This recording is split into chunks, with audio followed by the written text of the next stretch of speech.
کہ جو اسلام آباد ہائی کورٹ میں احتساب عدالت کا فیصلہ چیلنج کیا گیا تھا، اس پر انہوں نے کہا کیونکہ ان کے ہاتھ صاف نہیں تھے، نواز شریف کے نیک نیتی کے ساتھ نہیں آئے تھے، اس لیے وہ درخواست وہاں سے واپس لے لی گئی۔ اب جو دو مفرور ملزمان کو، اشتہاری ملزمان کو پناہ دینے کی بات ہے، اس حوالے سے نیب یہ کہتا ہے کہ نواز شریف جب علاج کرانے کے لیے پاکستان سے لندن چلے گئے تو وہاں پر جو حسن نواز، حسین نواز جو ایون فیلڈ ریفرنس میں ملزم تھے، نیب کے ریفرنس میں جو اشتہاری قرار پائے، جو عدالتوں میں پیش نہیں ہوئے اور انہیں مفرور قرار دیا گیا عدالت کی جانب سے، اور آج بھی ان کا مقدمہ احتساب عدالت میں پینڈنگ پڑا ہے۔ نیب یہ کہتا ہے کہ جب وہ پاکستان سے چلے گئے تو وہاں پر جا کر جن فلیٹس میں نواز شریف نے رہائش اختیار کی، اس میں حسن نواز بھی رہتے ہیں، حسین نواز بھی رہتے ہیں۔ چونکہ نیب کا یہ موقف ہے کہ یہ فلیٹ جو تھے نواز شریف کے تھے، اور اسی حوالے سے احتساب عدالت کی جانب سے فیصلہ بھی دیا گیا تھا کہ یہ فلیٹ نواز شریف کے ہیں اور مریم نواز اس کی بینیفیشل آنر ہیں، تو نیب یہ کہتا ہے کہ وہ اشتہاری ملزمان حسن نواز، حسین نواز، انہیں بھی نواز شریف نے اپنے پاس، خود بھی وہ لندن میں مقیم ہیں، پاکستان واپس نہیں آنا چاہتے، یہاں پر آ کے اپنی سزا نہیں کاٹنا چاہتے، اور دو اشتہاری ملزمان حسن نواز اور حسین نواز کو بھی وہاں پر نواز شریف نے پناہ دے رکھی ہے۔ تو الگ سے ایک اور جرم جو ہے وہ نیب نے نواز شریف پر لگا دیا ہے۔ لیکن اب دیکھیں کہ جو ضمانت منسوخی کی نیب نے درخواست تیار کی ہے نواز شریف کے خلاف، اس پر اسلام آباد ہائی کورٹ میں دوبارہ سے جب یہ دائر کی جائے گی، ان دو جرائم کے حوالے سے اسلام آباد ہائی کورٹ کیا فیصلہ کرتا ہے۔ لیکن جو میر شکیل الرحمان نے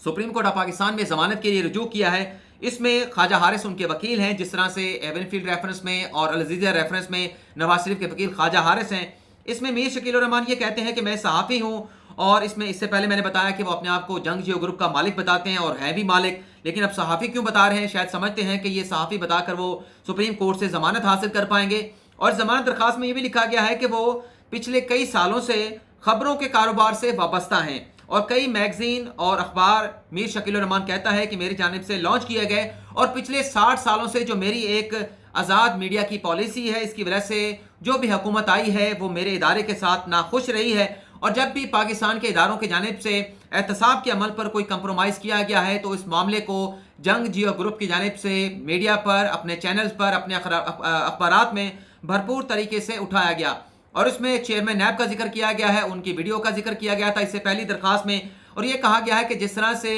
احتساب کے معاملے پر نیب کی جانب سے کمپرومائز کیا گیا اور ہم نے اس پر پروگرام کیے، جیو نیوز کی جانب سے پروگرام کیے گئے، تو اس کے بعد نیب کے کہنے پر، نیب کے لوگوں نے ہمارے لوگوں کو دھمکایا، نیب کے کہنے پر پیمرا کی جانب سے ہمیں نوٹسز جاری کیے گئے اور ہمیں جرمانے کیے گئے، اور یہ بتایا گیا کہ پھر اس کے بعد نیب نے 28 فروری 2020 کو کمپلینٹ ویریفیکیشن، ایک ایسی کمپلینٹ جو کہ ابھی کمپلینٹ ویریفیکیشن کی اسٹیج پر تھی، مجھے نوٹس جاری کیا گیا۔ میر شکیل الرحمان کہتے ہیں کہ اس نوٹس کے جواب میں 5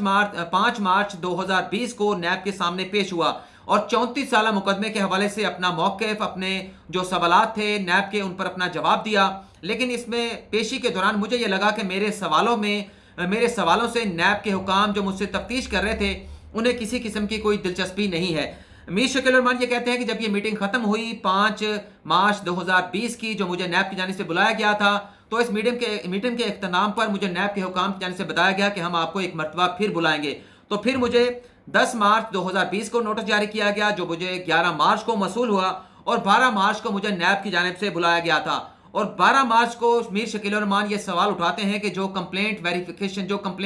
ویریفیکیشن پہ مرحلے پر تھی اسے چیئرمین نیب کی جانب سے انکوائری میں تبدیل کر دیا گیا، میرا جو وارنٹ آف اریسٹ تھا وہ بھی جاری کر دیا گیا، اور جب میں اس پیشی پر گیا تو مجھے وہاں پر گرفتار کر لیا گیا۔ میر شکیل الرحمان یہ کہتے ہیں کہ جب مجھے گرفتار کیا گیا تو میری گرفتاری کے حوالے سے نیب کے پاس کوئی شواہد نہیں تھے، کسی بھی شخص کا، کسی بھی متعلقہ بندے کا جو ہے وہ بیان ریکارڈ نہیں کیا گیا تھا، اور کوئی بھی دستاویزات نیب کے پاس نہیں تھی۔ تو اس طرح سے نیب پر جو ہے ایک ایسا الزام لگایا گیا ہے کہ شاید انہیں سیاسی انتقام کا نشانہ بنایا جا رہا ہے۔ میر شکیل الرحمان کہتے ہیں کہ چونکہ نیب کے خلاف پروگرام کیے گئے تھے، اس لیے نیب جو ہے اس چیز کا بدلہ لینا چاہتا ہے، اور یہ بھی کہا گیا ہے میر شکیل الرحمان کی جانب سے اس درخواست میں کہ اس مقدمے میں جو میں نے پلاٹ حاصل کیے تھے، 34 سال پرانا یہ مقدمہ ہے، نہ تو ایل ڈی ایس میں کمپلینٹ ہے، نہ ہی متعلقہ جو ہائسنگ سوسائٹی ہے اس کا کوئی بندہ اس میں کمپلینٹ ہے۔ جب کمپلینٹ اس مقدمے میں کوئی ہے نہیں میرے خلاف، تو نیب اس سارے معاملے کی کس طرح سے کوگنیزنس لے سکتا ہے؟ میرے خلاف جھوٹے الزام لگائے گئے ہیں، من گھڑت قسم کا کیس میرے خلاف بنایا گیا ہے، جھوٹے الزام ہیں، بے بنیاد الزام ہیں، اور پس پردہ مقاصد جو ہیں وہ جیو کو روکنا ہے، جنگ گروپ کو روکنا ہے کہ نیب کا ایسی کوتاہیاں، ایسی ذمہ داریاں جس کی وجہ سے احتساب کے عمل پر کمپرومائز ہوتا ہے، اس پر ہمیں یہ روکنا چاہتا ہے۔ اور اسی پس پردہ مقاصد کی تکمیل کے لیے میر شکیل الرحمان یہ کہتے ہیں کہ مجھے گرفتار کیا گیا ہے۔ 8/7/2020 کو لاہور ہائی کورٹ کی جانب سے میر شکیل الرحمان کی ضمانت کی درخواست کو ریجیکٹ کیا گیا تھا، تو اس فیصلے کو میر شکیل الرحمان نے اب سپریم کورٹ میں چیلنج کیا ہے۔ کب اس پر فیصلہ آتا ہے، کب اس کو درخواست کو سماعت کے لیے مقرر کیا جاتا ہے، جو بھی اپڈیٹس ہوں گی آپ ناظرین کے ساتھ شیئر کریں گے۔ فی الحال آپ سے اجازت چاہتے ہیں، اللہ حافظ۔